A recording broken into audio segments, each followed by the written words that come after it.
Hello, my dear fellow new parents. Today I am going to show you some really scary pictures.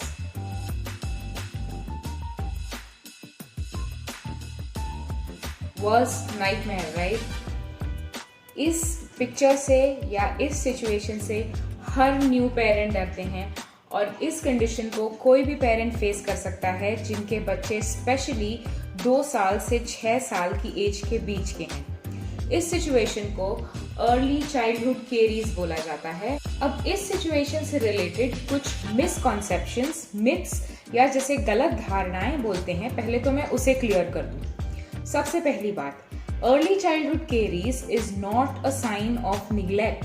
That means इसका ये मतलब नहीं होता है कि आप बच्चे की तरफ कुछ कम ध्यान दे रहे हैं या आपने कोई चीज मिस कर दी। दूसरी बात, अर्ली चाइल्डहुड केरीज उन बच्चों में भी हो सकता है जिनके फूड हैबिट्स हेल्दी हों।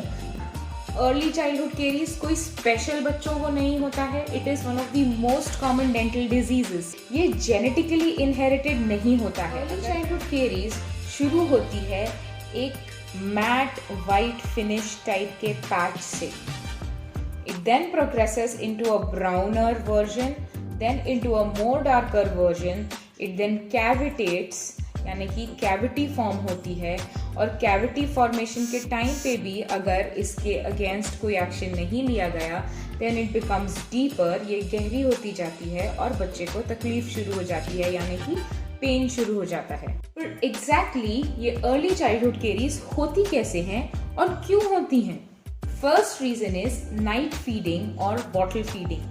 जिन बच्चों को सोते समय फीड करके सोने की आदत है, चाहे वो ब्रेस्ट फीडिंग हो चाहे वो बॉटल फीडिंग हो, उन बच्चों में ये बहुत कॉमन होता है।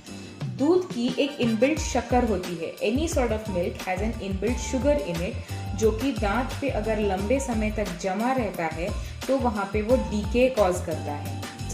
Having antibiotics during the pregnancy.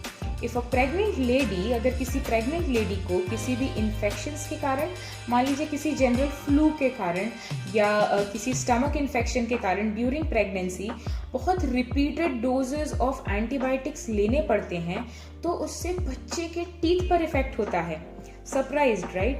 The third reason can be nutrient deficiency और mal absorption।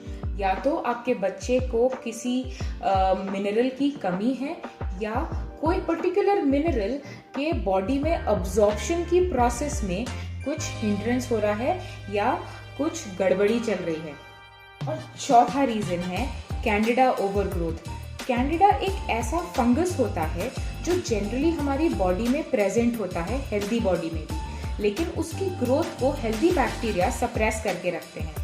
अगर किसी भी रीजन से बच्चे की इम्यूनिटी या हेल्दी बैक्टीरिया कंप्रेस हो जाते हैं, किसी भी इन्फेक्शन के कारण या बहुत प्रोलॉन्ग्ड एंटीबायोटिक इनटेक के कारण अगर उनके हेल्दी बैक्टीरिया कम हो जाते हैं, तो Candida is an opportunistic fungus which grows and overpowers with its growth।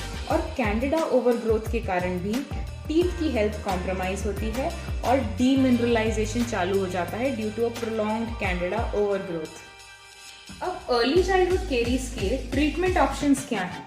या जैसे कि हम कहते हैं prevention is better than cure, तो इसे प्रिवेंट करने के या ये केरीज ना हो इसके लिए ब्रशिंग पे खास ध्यान देना है। Number 1, water sipping every now and then is very necessary। Point number 3, दांत की अपनी एक रिपेयर की प्रोसेस होती है। जब भी दांत में हल्की सी भी कोई चोट लगती है तो वो अपने आप को रिपेयर करता है। अब एक एसिड होता है जिसे फाइटिक एसिड बोलते हैं, जो बहुत से खाने की चीजों में मौजूद होता है। तो अगर आप कोई भी ऐसी चीज कंज्यूम करें जिसमें फाइटिक एसिड हो तो वो दांत की सेल्फ रिपेयर की कैपेसिटी को ब्लॉक कर देता है और दांत की सड़न को बढ़ा देता है। डॉक्टर से जानिए किन चीजों में फाइटिक एसिड होता है और उसे कैसे अपन डाइट में से एलिमिनेट कर सकते हैं। डाइट में विटामिन K2, विटामिन D3 और कैल्शियम के सप्लीमेंट्स को इंक्रीज कर दें। बच्चे की डाइट में कार्बोहाइड्रेट्स और शुगर्स को रिड्यूस कर दें। अगर अर्ली चाइल्डहुड केरीज के साइंस दिखते हैं तो इन चीज़ों को रिड्यूस करना एक वाइज डिसीजन होगा, क्योंकि इन चीज़ों के ओवर इनटेक से एसिड रिफ्लक्स जनरेट होता है बच्चों में भी, जिसके कारण टीथ की स्ट्रेंथ और वीक हो जाती है। लास्ट में मैं आपको एक बहुत ही बढ़िया चीज़ बताना चाहूँगी। हम लोग बायोडेंटिस्ट्री प्रैक्टिस करते हैं। हम लोग as in paediatric dentist. Biodentist will not invade your child's tooth on the first visit. He will first tell you how to prevent and then how to cure. बहुत सारे टॉपिकल ट्रीटमेंट्स होते हैं जिसे superficially दांतों पे लगा करके सड़न को रोका जा सकता है। तो आप आज ही एक पीडियाट्रिक डेंटिस्ट को, एक बायोलॉजिकल डेंटिस्ट को विजिट करें और अपने बच्चों की समस्याओं के बारे में हल पूछें।